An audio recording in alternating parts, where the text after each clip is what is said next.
طارق چودھری ہمارے ساتھ ہی موجود رہے گا۔ توشہ خانہ 2 کیس میں بانی پی ٹی آئی کی ضمانت منظور کی گئی ہے۔ اسلام آباد ہائی کورٹ کا بانی پی ٹی آئی کو رہا کرنے کا حکم آ گیا ہے۔ جسٹس میاں گل حسن اورنگزیب نے درخواست ضمانت منظور کی ہے۔ بانی پی ٹی آئی کی 10 لاکھ روپے مچلکے کے عوض ضمانت منظور کی گئی ہے۔ منیز جہانگیر اینکر پرسن آج نیوز ہمارے ساتھ موجود ہیں۔ منیز، توشہ خانہ 2 کیس میں بانی پی ٹی آئی کی ضمانت منظور کر لی گئی ہے، رہائی کا حکم بھی جاری کر دیا گیا ہے، کیسا دیکھتے ہیں آپ اس فیصلے کو؟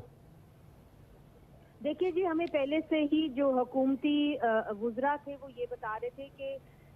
کوئی اور بیک لاگ کے اندر عمران خان صاحب کے خلاف کوئی کیس نہیں ہے، اور اگر ان کو ضمانت مل جاتی ہے تو ان کو پھر آن میرٹ ملے گی۔ کچھ ہی دن پہلے رانا ثناء اللہ صاحب ہمارے پروگرام کے اندر آئے تھے اور انہوں نے یہ کہا تھا کہ ان کے کیسز اگر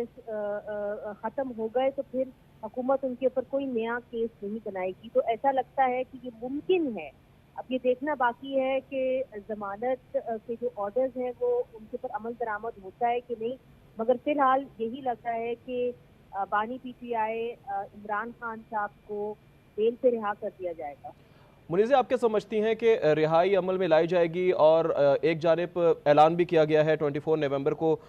پاور شو کیا جائے گا، اور اس میں بھی بیسک مطالبہ یہی تھا کہ رہا کیا جائے، تو اب تو یہ ہوتا ہوا نظر آ رہا ہے، تو کیا سمجھتی ہیں، کیا کچھ فیصلوں میں تبدیلی نظر آئے گی آپ؟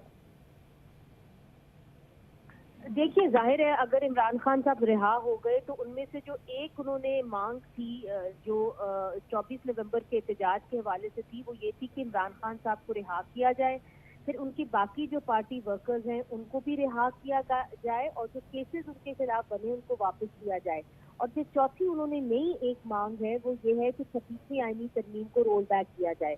اب اگر آپ علیمہ خان صاحبہ کی بات سنیں تو وہ بار بار یہ کہتی بھی نظر آ رہی ہے اپنی پارٹی میٹنگ کے اندر بھی کہ آپ لوگ احتجاج پوری طریقے سے نہیں کر رہے، بھرپور طریقے سے نہیں کر رہے، جس کی نتیجے کے اندر عمران خان صاحب کی رہائی ممکن نہیں ہو رہی۔ تو فیملی کنونس کی کہ جب تک احتجاج نہیں ہوگا اور بھرپور طریقے سے احتجاج کی کال نہیں دی جائے گی تب تک ان کے کیسز کے اندر بھی ان کو کوئی ریلیف حاصل نہیں ہوگی۔ ہم نے ماضی میں بھی دیکھا ہے کہ آپ نواز شریف صاحب کا کیس لے لیں یا دیگر ہائی پروفائل پولیٹیشین کا کیس لے لیں، تو ان کا جو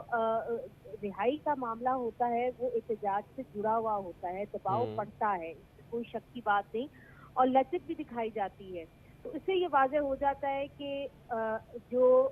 کیسز بنے ہوئے ہیں ان میں کتنی آپ عدالتی کاروائی کو فالو کر رہے ہوتے ہیں یا لا کو فالو کر رہے ہوتے ہیں، یا اس کے اندر پولیٹیکل انفلوئنس ہوتا ہے۔ تو یہ پولیٹیکل انفلوئنس تو ہوتا ہے، یہ ہم دیکھتے آ رہے ہیں، اور اس کے اندر بھی یہ جو 24 نومبر کی کال دی گئی ہے، آپ کو یاد ہوگا کہ فیصل واؤڈا صاحب بھی یہ بہت بار کہہ چکے ہیں کہ یہ انہوں نے یہ ڈیٹ کیوں سیٹ کی، وائی دا 24 نومبر، اس لیے کیونکہ وہ کہتے تھے کہ جی ان کی کنوکشن ہونے والی ہے، اس لیے انہوں نے 24 نومبر کی ڈیٹ سیٹ کی ہے، اور یہ چاہتے ہیں کوئی ریلیف ان کو کیسز کے اندر ملے۔ منیز، Faisal Chaudhry P T I کے وکیل بھی ہمارے ساتھ موجود تھے اب سے کچھ دیر پہلے، وہ یہ کہہ رہے تھے کہ اگر تو رہائی ہو جاتی ہے جو کہ انہیں واضح نظر آ رہی تھی، تو اس کے بعد 24 نومبر کو کہہ رہے ہیں کہ وہ لیڈ کریں گے خان صاحب اور باقاعدہ احتجاج کریں گے۔